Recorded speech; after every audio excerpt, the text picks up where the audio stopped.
Good morning. I am here in Southampton. Just my son's team are playing Trojans. They just wore me up. I'm slightly hungover, so I thought I'd read some poetry. And something inspired me this morning. I saw a Jim Davidson video where he was talking about a meal that he was looking after, and nearly fell over there. A meal he was looking after, and there were about 1,200 people there, and all sorts of dignitaries, and it was a military function. And Margaret Thatcher was due to come with Jeffrey Archer, and he had put her down as a main speaker. But about an hour before they were all due to sit down, he was informed that she was poorly by her aide and that she wouldn't be doing any speaking. So in his panic and haste, Jim had Tipexed out. It's a much larger story than that, but he had Tipexed out the fact that she was a main speaker for the day on her placard in front of her place setting. And whilst Jeffrey Archer was speaking, he was sat between them both, and he saw her scraping off the Tipex. But such a stoic woman that she was, and of course, she has her lovers and she has her haters, but regardless, she was an incredible woman. And she proceeded to stand up and speak for an hour, despite the fact that she was very poorly. But at the end of that speech, she recited a poem by Rudyard Kipling called Normans and Saxons. And Normans and Saxons is about the conquerors, the Normans. And of course, anyone who knows their history, their English history, know that the Norman conquerors came over in 1066 at the Battle of Hastings. William the Conqueror defeating the Saxon army, and then taking the whole of the UK, pushing up as far as Wales, to the border of Scotland as well. And the Normans themselves, they were a Viking people that had conquered the north of France, Normandy.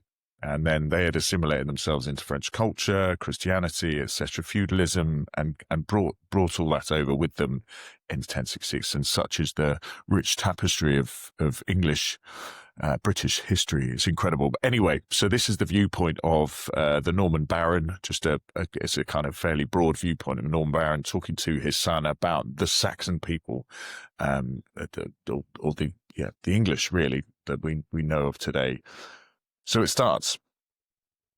"My son," said the Norman Baron, "I am dying, and you will be heir to all the broad acres in England that William gave me for share, when he conquered the Saxon at Hastings, and a nice little handful it is. But before you go over to rule it, I want you to understand this. The Saxon is not like us Normans. His manners are not so polite, but he never means anything serious till he talks about justice and right. When he stands like an ox in the furrow, with his sullen set eyes on your own, and grumbles, 'This isn't fair dealing, my son,' leave the Saxon alone. You can horsewhip your Gascony archers, or torture your Picardy spears, but don't try that game on the Saxon. You'll have the whole brood round your ears. From the richest old thane in the county to the poorest chained serf in the field, they'll be at you and on you like hornets, and if you are wise, you will yield. But first you must master their language, their dialect, proverbs and songs. Don't trust any clerk to interpret what they come with their tale of their wrongs. Let them know that you know what they're saying. Let them feel that you know what to say. Yes, even when you want to go hunting, hear 'em out, if it takes you all day. They'll drink every hour of the daylight and poach every hour of the dark. It's the sport, not the rabbits they're after. We've plenty of game in the park.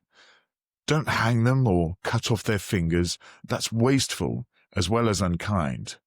For a hard-bitten South Country poacher makes the best man-at-arms you can find. Appear with your wife, at the children, at their weddings and funerals and feasts. Be polite, but not friendly to bishops. Be good to all poor parish priests. Say we, us, and ours when you're talking, instead of you fellows and I. Don't ride over seeds. Keep your temper, and never you tell 'em a lie." Quite credible. And this small little journey I've been going on, I never really liked English or literature in school or college. And it's funny, when you get old, you suddenly start realizing the beauty of these things. But if you enjoyed that, marvelous. God bless you. Have a marvelous day. Have a marvelous remainder of your weekend, and all the best for the rest of the year. Good day.